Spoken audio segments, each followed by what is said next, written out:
সন্তানের নাড়াচাড়া করার কারণে একাধারে 9টা মাস রাতের বেলায় দাঁড়িয়ে দাঁড়িয়ে তাহাজ্জুদের নামাজ পড়লে যে সওয়াব হতো, রব্বুল আলামিন মায়ের আমল নামায় সেই সওয়াব দান করেন। আল্লাহর নবীজি বলেন, কোন সন্তান যদি মা বাবার দিকে মহব্বতের নজরে, ভালোবাসার নজরে, নেক নজরে তাকায়, প্রত্যেকবার তাকাবার বিনিময়ে আল্লাহ পাক ওই সন্তানের আমল নামায় একটা কবুল নফল হজের সওয়াব দান করেন। সুবহানাল্লাহ। পিতারিত মরদুদ শয়তানের ওয়াসওয়াসা থেকে আল্লাহ পাকের দরবারে পানাহ চাই।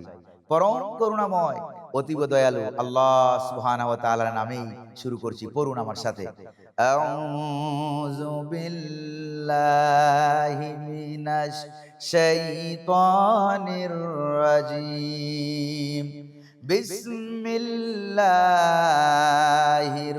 রাহমানির রাহিম। وَقَضَى رَبُّكَ أَلَّا تَعْبُدُوا إِلَّا إِيَّاهُ وَبِالْوَالِدَيْنِ إِحْسَانًا إِمَّا يَبْلُغَنَّ عِندَكَ الْكِبَرَ أَحَدُهُمَا أَوْ كِلَاهُمَا فَلَا تَقُل لَّهُمَا أُفٍّ وَلَا تَنْهَرْهُمَا وَقُل لَّهُمَا قَوْلًا كَرِيمًا। সাদাকাল্লাহুল আযীম। আল্লাহ পাক সুবহানাহু ওয়া তাআলা বলেন, তোমার রব আল্লাহ পাকের পক্ষ থেকে চূড়ান্ত ফয়সালা, চূড়ান্ত সিদ্ধান্ত, চূড়ান্ত ডিসিশন হয়েই গিয়েছে যে সবার আগে হুকুম মানতে হবে কার? আরো জোরে বলেন না, কার? আল্লাহ পাকের হুকুম মানতে হবে, আল্লাহ পাকের ইবাদত করতে হবে, আল্লাহ পাকের বিধান মানতে হবে। আল্লাহ পাকের হুকুমকে পালন করার পর, আল্লাহ পাকের বিধানকে পালন করার পর এরপরে দ্বিতীয় পর্যায়ে সবার আগে যে কাজটা করতে হবে সেটা কি? সেটা হলো ওয়াবিল ওয়ালিদাইনি ইহসানা, পিতামাতার সঙ্গে সৎ ব্যবহার করতে হবে। এই হুকুমটা কার? আল্লাহ সুবহানাহু ওয়া তাআলা। আল্লাহ পাকের বিধান হচ্ছে মা বাবার সঙ্গে সৎ ব্যবহার করতে হবে, আচরণ করতে হবে। এমন কোনো আচরণ করা যাবে না যাতে করে মা বাপ কষ্ট পায়, দুঃখ পায়। উফ শব্দটা ব্যবহার করে এমন কোন শব্দ, এমন কোন ব্যবহার মা বাবার সাথে করা যাবে না। কুরআন কারীমে বহু জায়গায় আল্লাহ পাক সুবহানাহু ওয়া তাআলা তিনি এই কথাটি বলেছেন। আল্লাহ রাব্বুল আলামিন অন্যত্র বলেছেন, আল্লাহ পাকের পক্ষ থেকে ফয়সালা হলো এই, তোমরা ওয়াবিল ওয়ালিদাইনি ইহসানা, মা বাপের সাথে ভালো ব্যবহার করো, উত্তম ব্যবহার করো, সুন্দর আচরণ করো। এই হুকুমটাও কার? এটাও আল্লাহ পাকের হুকুম। কারণ কি? এই মা বাপ দুইজনের ভিতরে আল্লাহ রাব্বুল আলামিন সর্বপ্রথম বলছেন মায়ের কথা। হাদিসে সর্বপ্রথম মায়ের কথা উল্লেখ করা হয়েছে। মায়ের কথা বলা হয়েছে তিনবার। কয়বার?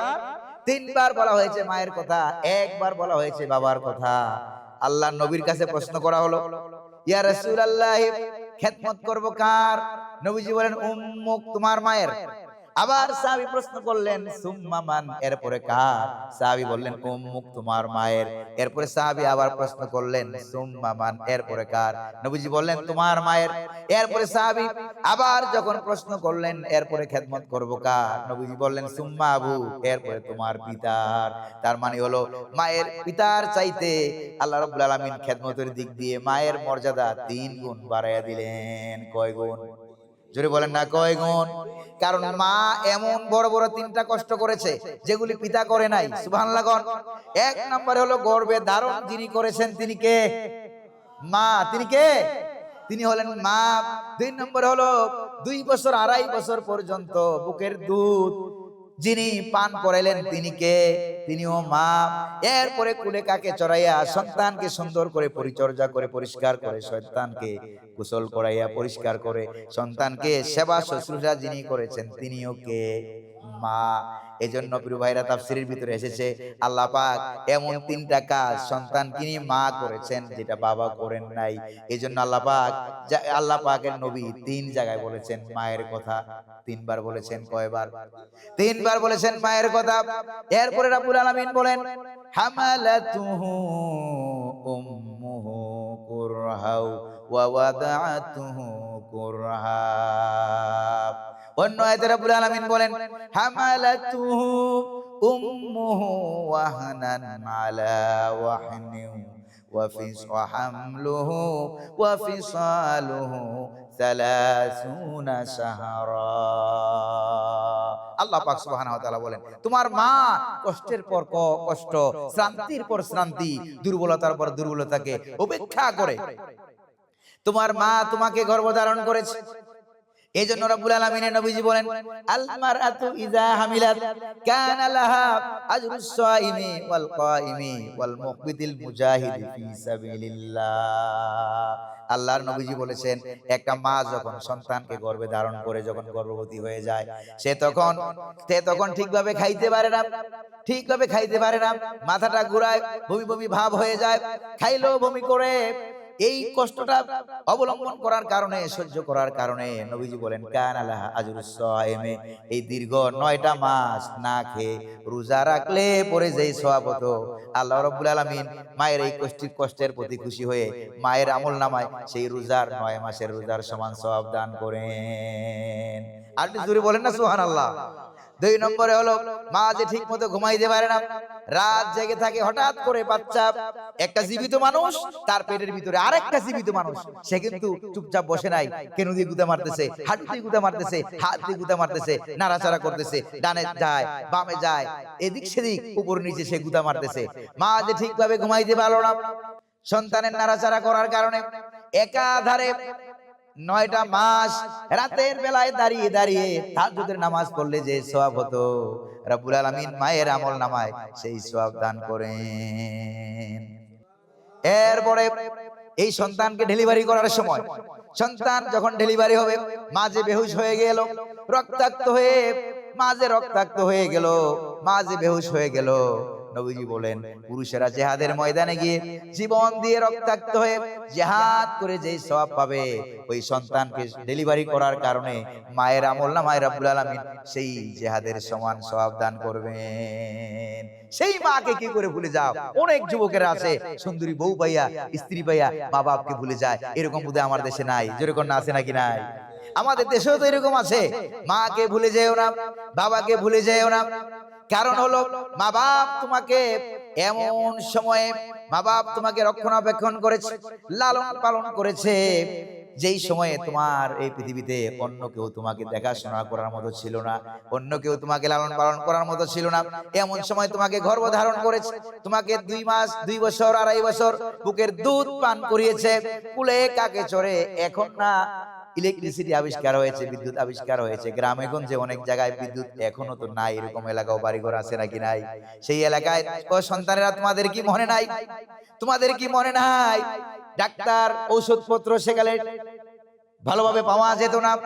সন্তান যখন রাতের বেলায় অসুস্থ হয়ে গিয়েছে, তখন এই সন্তানকে মা নিজে ভিজা বিছানায়, সন্তানের পেশাব করা ভিজা বিছানায় নিজে শুয়ে, আর কোনো বিছানাও ছিল না, সন্তানকে বুকের উপরে শুয়ে রেখেছে সারাটা রাত। সন্তান অসুস্থ হয়ে গিয়েছে, সেরকম ভালো চিকিৎসা পাওয়া যেত না। এবার সন্তানকে বুকের উপরে রেখে এবার মা আবার কখনো বসে থাকে, কখনো দাঁড়িয়ে থাকে, কখনো শুয়ে। আল্লাহর কাছে তোমার মা দোয়া করেছে, ও আল্লাহ, আমার জীবনের বিনিময়ে হলেও আমার সন্তানটারে তুমি সুস্থ বানাইয়া দাও। এই মাকে কি করে ভুলে যায়? নাফরমান মাকে যারা ভুলে যায়, বাবাকে যারা ভুলে যায়, হায়াত কমে যায়। হাদিস শরীফে এসেছে, সময় সংক্ষিপ্ততার কারণে আমি বিস্তারিত বলছি না। প্রিয় ভাইরা আমার, যারা মা বাপকে ভুলে যায় তাদের ইজ্জত কমে যায়। এক নম্বরে কি? ইজ্জত কমে যায়। চাকরি থাকলে বেতন কমে যাবে, কামাই রোজগার কমে যাবে, সম্মান কমে যাবে। আর মা বাপকে যারা সুন্দর করে লালন পালন করে খেদমত যারা করবে, আল্লাহ রাব্বুল আলামিনের নবীজি বলেছেন, মা বাপের দিকে রহমতের নজরে, দয়ার নজরে, ভালোবাসার নজরে যদি তুমি একটু তাকাও, মা মিন ওয়ালাদিন বারিন ইয়ানজুরু ইলা ওয়ালিদাইহি নাজরাতা রাহমাতিন ইল্লা কাতাবাল্লাহু লাহু লিকুল্লি নাজরাতিন হিজ্জাতান মাবরুরা। আল্লাহর নবীজি বলেন, কোন সন্তান যদি মা বাপের দিকে মহব্বতের নজরে, ভালোবাসার নজরে, নেক নজরে তাকায়, প্রত্যেকবার তাকাবার বিনিময়ে আল্লাহ পাক ওই সন্তানের আমলনামায় একটা কবুল নফল হজের সওয়াব দান করেন। সুবহানাল্লাহ। একজন সাহাবী বলেন যে, ইয়া রাসূলুল্লাহ, কোন সন্তান যদি তার মা বাপের দিকে দৈনিক 100 বার রহমতের নজরে, মহব্বতের নজরে, ভালোবাসার নজরে তাকায়, তাহলে কি হবে? নবীজি বলেন আল্লাহু আকবার ওয়া আতিয়াব, আল্লাহ হচ্ছেন মহান, আল্লাহ হচ্ছেন পুত পবিত্র, তার কাছে সওয়াবের কোনো অভাব নাই। অর্থাৎ নবীজি বুঝাইয়া দিলেন, কোন সন্তান যদি দৈনিক আব্বা আম্মার দিকে 100 বার যদি রহমতের নজরে, দয়ার নজরে, মায়ার নজরে তাকায়, আল্লাহ রাব্বুল আলামিন ওই সন্তানের আমল নামায় 100 কবুল নফল হজের সওয়াব দান করবেন। সুবহানাল্লাহ। প্রিয় ভাইরা আমার, এবার মা বাপের খেদমত করলে পরে দুনিয়ার লাভটা কি হবে? দুনিয়ার লাভটা কি হবে? আল্লাহ নবীজি কি বলেন দেখেন, মান সাররাহু আন ইয়াজিদা লাহু ফি উমরিহি ওয়া ইউমাদ্দু লাহু ফি রিজকিহি। আল্লাহর নবীজি বলেন, কোন ব্যক্তি যদি তার রিজিক বাড়াইতে চায়, ইজ্জত বাড়াইতে চায়, সম্মান বাড়াইতে চায়, তাহলে সে যেন মা বাবার খেদমত করে। মা বাবার খেদমত যদি করে, তাহলে রিজকের ভিতরে যিনি বরকত দিবেন তিনি কে? সম্মান যিনি বাড়াইয়া দিবেন তিনি কে? মহব্বত, মানুষের মনের ভিতরে ভালোবাসা সৃষ্টি করে দিবেন। এবার মা দোয়া করে, কি করে? মা দোয়া করে, বাবা দোয়া করে। আর মা বাপের হক যদি সঠিকভাবে আদায় করে, রব্বুল আলামিন বলেন, কেউ যদি সঠিকভাবে আদায় করে তার সওয়াব তো অবশ্যই আছে। আর দায় সারা আদায় করে এরকম কিছু লোক আছে নাকি নাই? দায় সারা গোছের কাজ করে, দায় সারা আদায় করে। দায় সারা আদায় যারা করেন, আল্লাহ পাক কি বলেন দেখেন, আল্লাহ পাক অন্তর্যামী, তিনি অন্তরের খবর রাখেন। আপনি কি মা বাপের প্রতি সন্তুষ্ট চিত্তে, মহব্বত ভরে, ভালোবাসা ভরে মা বাপকে খেদমত করছেন? টাকা দিচ্ছেন, পয়সা দিচ্ছেন, ফল ফলাদি দিচ্ছেন, চিকিৎসা দিচ্ছেন, এটা দিচ্ছেন, নাকি আপনি দায় সারার জন্য দিচ্ছেন? এটা যিনি জানেন তিনি কে? এজন্য রব্বুল আলামিন বলেন, রব্বুকুম আ'লামু বিমা ফি নুফুসিকুম ইন তাকুনু সলিহিনা ফা ইন্নাহু কানা লিল আওয়াবিনা গফুরা। তোমাদের রব তিনি ভালো করে জানেন তোমরা কি দায় সারা গোছের জন্য মা বাবার সেবা করছো, খেদমত করছো, 2 পয়সা টাকা দিলা, জামা কাপড় কিনে দিলা, শাড়ি কাপড় জুতা কিনে দিলা, সেইটা দায় সারা গোছের জন্য করছো, নাকি আল্লাহ পাককে রাজি এবং খুশি করার জন্য করছো? আল্লাহ পাক বলেন, রাব্বুকুম আ'লামু, তোমাদের রব এটা তিনি খুব ভালো করে জানেন। অবশ্যই বলেন, তিনি জানেন না? তিনি জানেন কি জানেন না? তিনি অবশ্যই জানেন। প্রিয় ভাইরা আমার, এই জন্য মা বাবার খেদমত করতে হবে আল্লাহকে রাজি খুশি করার জন্য। আর আব্বা আম্মার জন্য দোয়া করতে হবে, রোজা রেখে, নামাজ পড়ে, ইফতারের সময়, তাহাজ্জুদের সময় দোয়া করতে হবে। আর বলতে হবে, রব্বির হামহুমা, সকলে পড়েন, রব্বির হামহুমা কামা রব্বায়ানি সগীরা। আবার পড়েন, রব্বির হামহুমা কামা রব্বায়ানি সগীরা। ও আমার রব, মা বাপ যেমন ছোটবেলায় শিশুকালে আমাকে স্নেহের কোলে লালন পালন করে, যত্ন করেছে, করে বড় করেছে, আল্লাহ তুমি আমার মা বাপকে তোমার রহমতের কোলে লালন পালন করে নাও। প্রিয় ভাইরা আমার, এই মর্মে আরেকটি হাদিস আপনাদেরকে শোনানো যায়। নবী করিম সাল্লাল্লাহু আলাইহি সাল্লাম মসজিদে নববীর ভিতরে সাহাবায়ে কেরামদেরকে নিয়ে কথাবার্তা বলছেন, দ্বীনি আলোচনা করছেন, রিদওয়ানুল্লাহি তাআলা আলাইহিম আজমাইন, ওনাদেরকে নিয়ে বসে আছেন। হঠাৎ করে একটা বৃদ্ধা মহিলা, একটা মেয়ে লোক এসে গেছে। ওই বৃদ্ধা মহিলাকে দেখে আল্লাহর নবী দাঁড়ায় গেলেন। কথাটা কি আপনারা সহজ মনে করতে পারেন? যিনি দাঁড়াইলেন তিনি কে? মুহাম্মদুর রাসূলুল্লাহ সাল্লাল্লাহু আলাইহি ওয়াসাল্লাম, আল্লাহর পরেই যার মর্যাদা, ঠিক না ভাই? তিনি দাঁড়িয়ে গেলেন, আল্লাহর নবী দাঁড়িয়ে গেলেন। এরপরে নিজের গায়ের চাদর খুললেন, চাদর খুলে ওই বৃদ্ধা ভদ্র মহিলার জন্য বিছাইয়ে দিলেন। মহিলাই বিছানায় হুজুরের চাদরের উপরে বসলো। কিছুক্ষণ হুজুরের সাথে কথাবার্তা হলো। এরপরে যখন ওই মহিলা বিদায় হয়ে যাওয়ার পর সাহাবায়ে কেরাম বললেন, ইয়া রাসূলুল্লাহ, ইয়া হাবিবাল্লাহ, চিনতে পারলাম না ওই মহিলাটাকে। যেই মহিলার জন্য আল্লাহর নবী দাঁড়িয়ে যান আর নিজের গায়ের চাদর মোবারক খুলে বিছিয়ে দিলেন ওই মহিলাকে বসার জন্য, ওই মহিলাকে নবীজি বললেন, ও আমার সাহাবীরা রে, তোমরা কি ওই মহিলাকে চিনো না? আমি দুনিয়াতে আগমন করার পর আমার মায়ের বুকের দুধ তেমন আমার কিসমতে হয় নাই, মায়ের কুলে কাকে তেমন আমি চড়তে পারি নাই। যার বুকের দুধ পালন করে, যার কুলে কাকে চড়ে আমি বড় হয়েছি, তিনি আমার সেই দুধমা হযরতে হালিমাতুস সাদিয়া। প্রিয় ভাইরা আমার, তাহলে অবশ্যই মা বাপকে খেদমত করতে হবে। তার দুনিয়াতে কোনো বদলা চাওয়া যাবে না। বদলা দিবেন কে? আল্লাহ রাব্বুল আলামিন বদলা দান করবেন। মা বাবার খেদমতের আলোচনা শুনে একজন সাহাবী বলেন যে ইয়া রাসূলুল্লাহ, মা বাবার খেদমত করলে এত এত সওয়াব, এত ফজিলত, কিন্তু আমার মা বাপ তো বেঁচে নাই হুজুর, আমি মা বাবার সব খেদমত কিভাবে করব? অনেক অন্যায় করে ফেলেছি, মা বাবার সঙ্গে অনেক বেয়াদবি করে ফেলেছি, আমার মা বাপ তো বেঁচে নাই, আমি কি করব?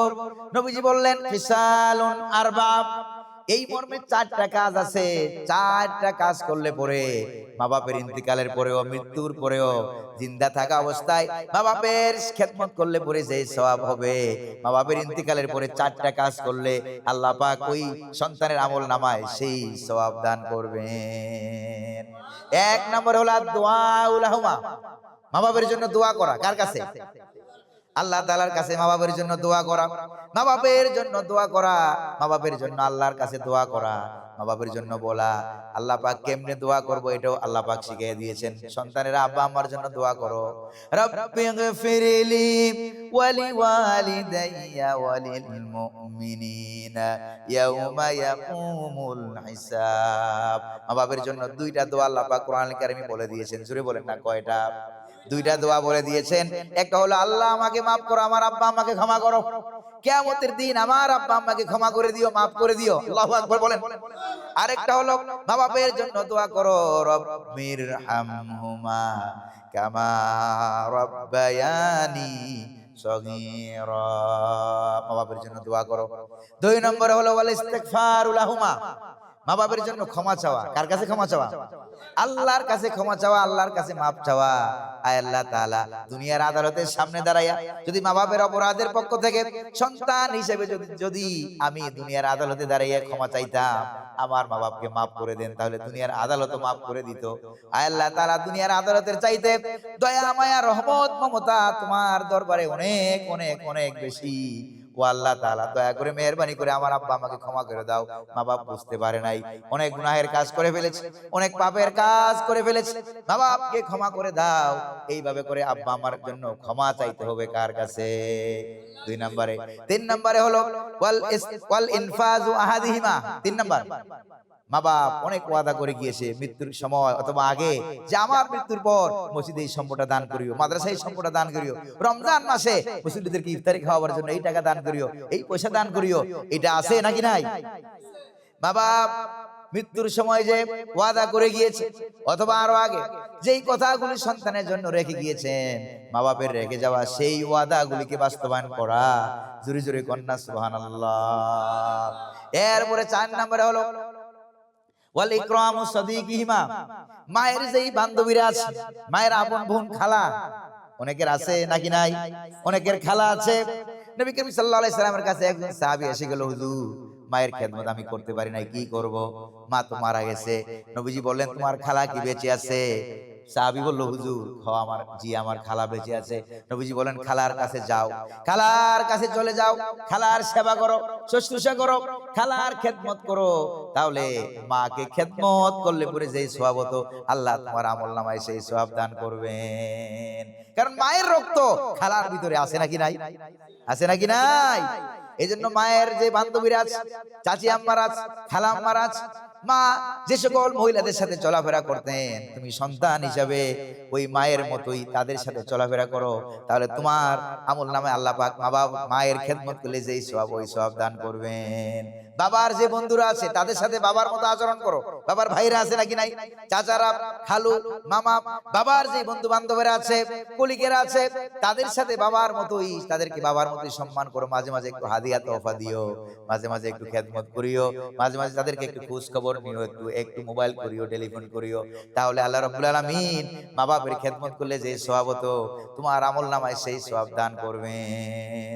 এই 4টা কাজ মা বাবার মৃত্যুর পরেও যারা করবে, আল্লাহ পাক তাদের আমলনামায় মা বাবার খেদমতের সওয়াব দান করবেন। আল্লাহ পাক আমরা যাতে করে মা বাবার খেদমত করতে পারি, বেশি বেশি করে দুনিয়াতে মা বাবার খেদমত করে করে জান্নাতের দরজা খুলে নিতে পারি। মা বাবার আরেক নাম হলো জান্নাত, আরেক নাম হলো জাহান্নাম। আছে কিনা হাদিসে? এক নাম জান্নাত, আরেক নাম জাহান্নাম। মা বাবার খেদমত করবে তো করবে, জান্নাতের দরজা আল্লাহ পাক খুলে দিবে। খেদমত করবে না, মা বাবার সাথে খারাপ ব্যবহার করলে পরে জান্নাতের দরজা খোলা হয়ে যাবে। প্রিয় ভাইরা আমার, আল্লাহ পাক যেন আমাদেরকে মা বাবার খেদমত করে জান্নাতের দরজা খুলে খুলে আমরা দুনিয়া থেকে ঈমান এবং আমল সহকারে যাইতে পারি। আল্লাহ যেন তৌফিক দান করেন। সকলে বলি আমিন। আর জোরে বলি আমিন। আসসালামু আলাইকুম ওয়া রাহমাতুল্লাহি ওয়া বারাকাতুহু।